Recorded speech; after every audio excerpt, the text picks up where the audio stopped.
Parker, getting a birdie on 9 and 18, how important? Those are the ones you have to get, and how important were those just to keep your round going and stay right there?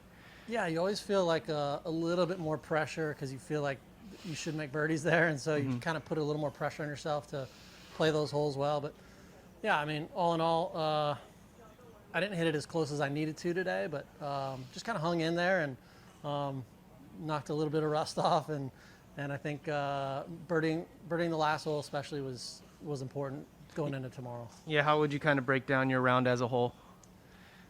Yeah, I'd say just slightly off, just like barely. Hit a couple good shots that didn't get rewarded like I thought, and then hit a couple mediocre shots that kind of got put in a spot where I was making bogey. So just slightly off. I think if I can tighten it up just a little bit, swing a little freer like I did on the last few holes, I think I'll have a good day tomorrow. Nice to hear those Go Parkers every once in a while on the course now that after last year they weren't around, and to finally have them like we talked about. Yeah, it's great. I mean, I love love having people out here. I think all of us as a whole, we're showmen. Like we want to show our skills. We want to show off in the most positive way we can. And so I think for me, it's like I just enjoy performing for people, and nice to have people out here to perform for. Parker, just being back here on this course, you've played this course a bunch of times. Just being out there again, and then just being a part of the Sony for was your 12th appearance. So just kind of the feeling of being back out here. Yeah, the feeling's great. I mean, every year this course changes. This year we've got really high rough. Fairways are actually drying out pretty good. Greens are still on the softer side, but it changes every year. And so I think, even though it's like you're playing the same course, it really does change with the wind and the firmness of the greens and all that stuff. So each year is a different challenge. You bring a different game to the course. Some years you feel like you don't have it. Other years you feel like you do. So yeah, you just try to manage it the best you can. But I think the emotions of playing this golf course, I'd estimate I've played 1,000 rounds of golf here. So the emotions of playing here, it's like you have some really good, like, oh yeah, I stand on this tee, I know exactly where I'm going to hit it. And then there's some where you stand on it and you're like, oh man, I really don't like this tee shot. And so, and you've hit tons of terrible ones on those. So it's always like a little bit of a mind game to try to get yourself in a spot where you're believing on every single shot. And then just to piggyback on that, just how special is it for you to come home and then just to be part of this again and just to be back on the islands? Yeah, I just think, my whole goal when I first started was to bring, to be the best golfer to ever come out of Hawaii.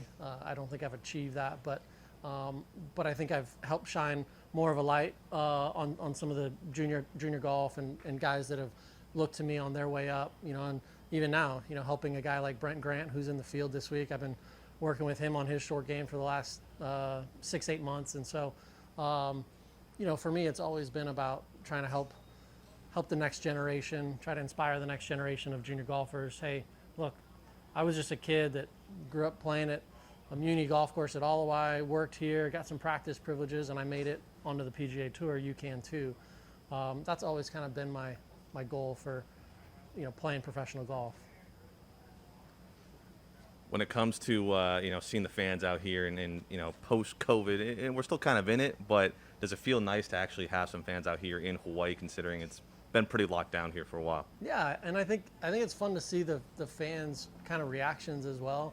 I know the sporting events haven't been too open with letting people in just yet, so I think the fans are excited to be out here walking around, enjoying an ice cold beverage and enjoying the sunshine. So I think it's good for both. It's good for us to have the fans, but I think it's also good for the fans to be out here walking around, enjoying the golf course, enjoying the beautiful weather and the great golfers that are here.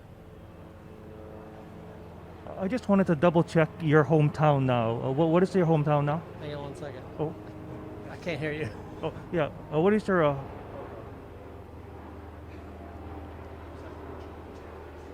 Yeah, you're officially your hometown now. Oh, where's your residence now? Oh, in Scottsdale, Arizona. Okay, Scott. Okay. Yeah, Scottsdale, Arizona.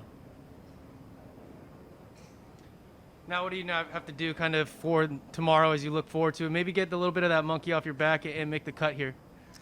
Yeah, I think I just got to play my game and play solid. I don't think it's going to take anything crazy special. I just think just play my game, take advantage of the shots I know I can hit well. I got a client of mine hitting his little 50-yard shot right here, Keith Mitchell. He was sending me videos last night. Yeah, perfect. No, it's good. I don't think I need to do anything crazy special. I think that playing a good solid round, just committing to every one of my shots, having fun, being confident out there.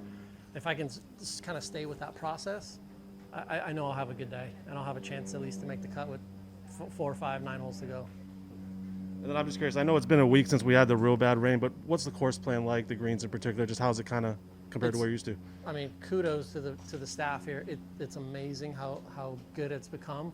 The fairways are actually drying out, and they're really good, and starting to get firm. The rough is incredibly thick. We had multiple times where we thought we lost the golf ball and we were a foot into the rough. I had one on my second hole of the day. I was this far into the 3 inches into the rough, and it took us 2.5 minutes to find it. It was only this far into the rough. So, the greens are still a little bit on the soft side, so I think you're seeing a few low scores. But if you hit it into the rough, it's probably half a shot penalty. Just right off the get-go, it's half a shot. You're probably not going to be able to get it to the green, and if you are, you got to play to the front edge of the green, and there's always bunkers that are kind of guarding the green. So the rough is probably the thickest and the healthiest I've ever seen it. Oh, interesting. Thanks, man. Yeah.